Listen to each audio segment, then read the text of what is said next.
$8 to $90 for someone to care for Sawyer.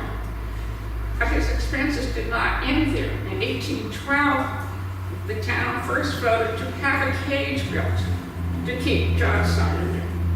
And there were lots of expenses. The cage must have been a difficult thing to build. They were always building it and moving it and rebuilding it. There were lots and lots of bills in the town records for that cage for John Sawyer. At least 2 more occasions, the town had to pay damage and transportation when Sawyer escaped his cage and went to another town. Not until after the Civil War did Otisfield make any serious attempt to consolidate or set these poor citizens to work. As long as the system known as outdoor relief existed, whereby the town poor resided either in their own homes or were scattered around the community in other people's homes, it was not possible to do so. To be sure, almshouses and workhouses did exist in larger places like Boston, where the first one in the English colonies was opened as early as 1740. In 1821, a Massachusetts committee concluded that a poorhouse or an almshouse was, quote, the most economical mode, at least for their own support. Well, because there the able poor could be made to provide, partially at least, for their own support. In 1852, most of the largest towns in Massachusetts and 28% of Connecticut towns had an almshouse. But more sparsely populated parts of New England developed these institutions, workhouses, and mental hospitals much later.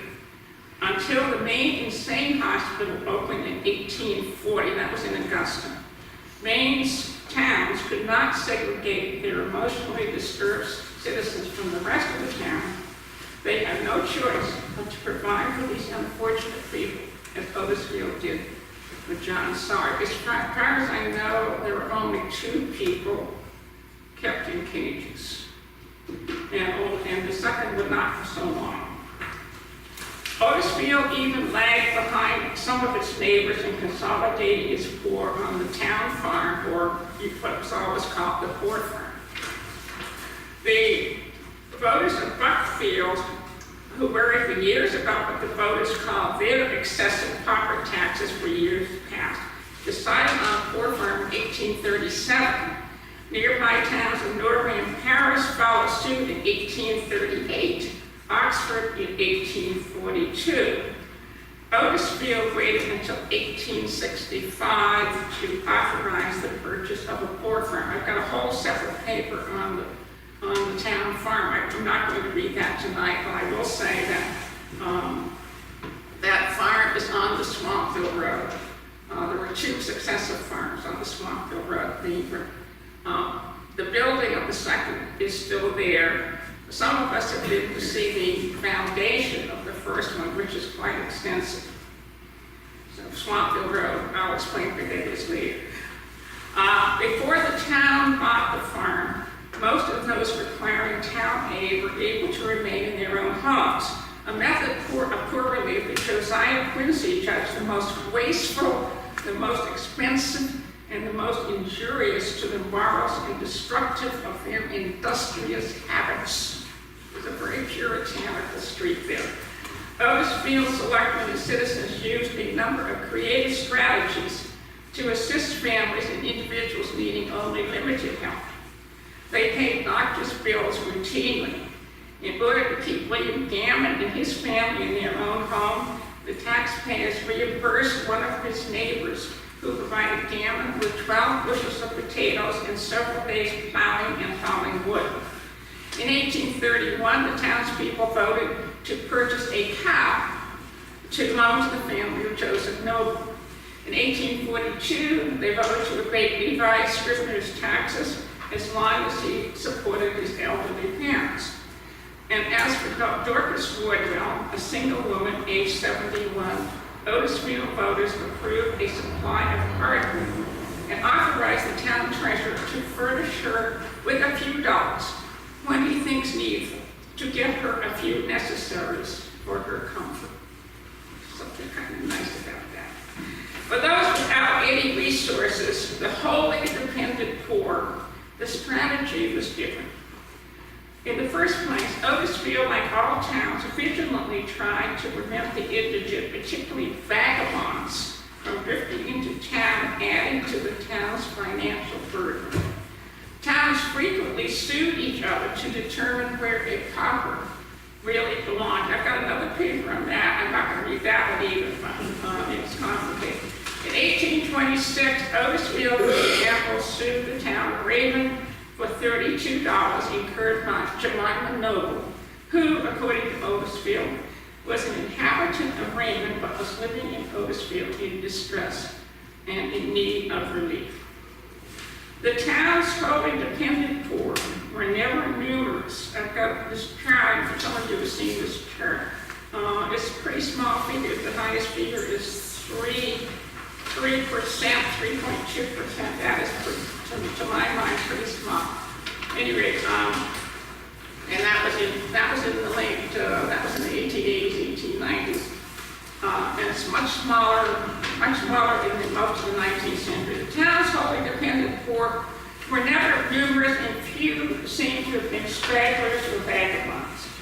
Yet the poor did include some of the town's first settlers, among them Revolutionary War veterans who had fallen on hard times in their old age. Many of the other wholly dependent poor, were the children or grandchildren of those first settlers, and most seem to have been hard workers. Barnabas Sawyer, son of one of the town's founders, first seemed to have gotten into financial trouble about 1832, when the overseers of the town of Norway notified Otisfield that he had fallen into distress and stood in immediate need of relief. Following the usual procedure, Norway requested that Otisfield remove Sawyer and his wife immediately. Sawyer's son Jonathan took in his parents, but subsequently charged the town for supporting and nursing his father. For some 30 more years, the town continued providing for this company. Some years they were auctioned off, but other times it was left to the selectmen to provide for them as cheap and well as they can the ensuing year. The town paid at least 3 of the couple's 9 children for supporting them, including their unmarried daughter Martha. This seat's up here. The town paid their unmarried daughter Martha, who complained in 1851 that the $40 or $50 subsidy to Otisfield that Otisfield gave her each year was, quote, as little as anyone can afford to provide for 2 such old people. For if we spend all we earn to provide for them when we are old, we shall have nothing to support us. This is a letter from the Maine Historical Society. Barnabas Sawyer lived to be 89. He was the brother of John Sawyer. But Barnabas took John into his own home briefly in 1812, when John, aged then 41, first required care. Barnabas himself was 59 when the town began to assist him 20 years later. But what makes Barnabas interesting is that he was at one time a well-to-do mill owner and lumber merchant, considered the wealthiest man in Otisfield. According to historian William Spur, quote, he was an honest, fair-dealing man, but he lost as much as $14,000 at one time by signing notes to Saccharapper lumbermen. Saccharapper is Westbrook. Sawyer's financial crash it's not hard to understand in this era of failed savings and loan institutions and personal bankruptcies. I wrote this in the 1990s. It is a consequences of such financial disorder that have changed, not the crash itself. 19th century Otisfield also had a number of unmarried mothers for whom it was obliged to provide relief. There's nothing new. Probably the best documented case is that of Marcella Mark Winship, born in 1827, whose cause Otisfield took up in assisting her paternity suit against Nelson Jordan, who was, Marcella herself came from a poor family. Her father, Edith Winship, died when Marcella was 6, and her sisters 5 and 3. In 1837, 4 years after his death, the townspeople voted to provide the widowed mother with 75 cents a week to enable her to get along and support herself and children this season. Even then, 75 cents didn't get you very far. Although the widow received no further support from the town, by 1841, Gershom Winship, probably the brother of Enoch Winship and the uncle of the fatherless children, was asking payment from the town for keeping the Winship girls. The family help went just so far. We don't know. In many families, maybe it did go a long way, but in other families, it did not. Some things don't change. About that time, apparently, Marcella moved to Raymond, the next town, where she lived with Samuel Jordan and his family for about 3 years. In 1843, the 16-year-old girl gave birth to a son whom she named Nelson David Jordan. By the time of her confinement, she was probably back in Otisfield with Uncle Gershom, who promptly appealed to the selectmen. This is a little letter in manuscript in the archives. Marcella Winship and child, now at my house, came in need of help and assistance, and I am entirely unable to support them. Therefore, you are hereby notified that if she and her child tarries at my house, I must have pay for the same. As the baby's father, Marcella named Nelson Jordan, probably the son of the Samuel Jordan with whom she had been staying in Raymond. The possibility of acquiring more coppers evidently worried the townspeople, perhaps more so since Otisfield had been supporting Marcella's grandparents and other relatives for several years. Whatever their motives, Otisfield citizens encouraged Marcella to bring suit against Jordan, doubtless for child support.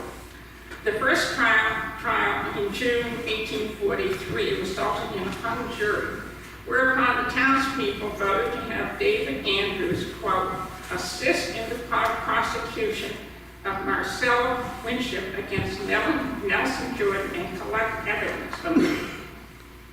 At the second trial the following March, the presiding judge quashed the case. Of course, there's no DNA evidence there. Nathaniel and Joanna Andrews, the childless couple, adopted Marcella's son, who died before he was 15. What happened to Marcella herself, I do not know, but after 1843, her name disappeared from the list of those receiving help from the town. 19th century, maybe she'd marry someone else. We don't know. Maybe she died. 19th century Otisfield clearly approved of having children like Nelson Jordan adopted by couples outside the family. Some children born to young single women were evidently raised by their mother's parents as members of their own large family. Other children were less fortunate. In 1817, the overseers of the poor recommended that as many of the poor children be indentured or put out for wages. This can't be done. Put out for wages. These kids are all under 14. In some years, like 1826, selectmen had to put out a number of children. Poverty was usually, but not always, the crucial reason for putting out children. Selectmen could also act if they believed the children were not receiving good care. The domestic situation in the John Piper family, for example, seems to have been characterized both by poverty and neglect, or something worse, which caused several of the Piper children to run away from home. Simon, the 10th of John Piper's 15 children by 2 wives, may have been the first to leave. His case came to selectmen's notice in a letter 1826, written by Jonathan Piper and Dorothy Scribner, who were probably Simon's grandmother, grandfather, and Mary's sister. Quote, "We have reason to believe that Simon Piper, a child of John Piper, is ill-used, and we wish you to take him into your care. He has left his father, and we wish he may have a place where he may be treated humanely." This is not dull stuff. This is not very cheerful either. If anything was done to help the boy, the records do not show it. Over a year later, Selectmen received another letter on the same subject. This one signed by 11 neighbors and relatives. They lived on Scribner Hill. Quote, "Some of the young people of John Piper are much neglected by their parent and are in a pitiful situation, living at the houses of their neighbors, destitute of food, afraid of their parents, etc., etc. We, the subscribers, request your board of overseers of the poor to make inquiry as soon as possible and do something for the relief of the said children." Without doubt, Urania Piper was one of these children. On November 9, 1827, just 2 months after this petition, Urania gave birth to a daughter at the home of a neighbor, James White. Finally, the selectmen did act. The town paid White $100 to support Urania until the child was old enough to wean. He also agreed to support Urania's child until it comes to the age of 18 years or to the time of its marriage. White, who gave a bond, promised to see that the little girl would be taught to read and write. And a few months later, in March 1828, selectmen found out Jordan Piper, a poor child, the son of John Piper, as a servant to Timothy Hancock until he became 16. Okay. Well, my nose, excuse me.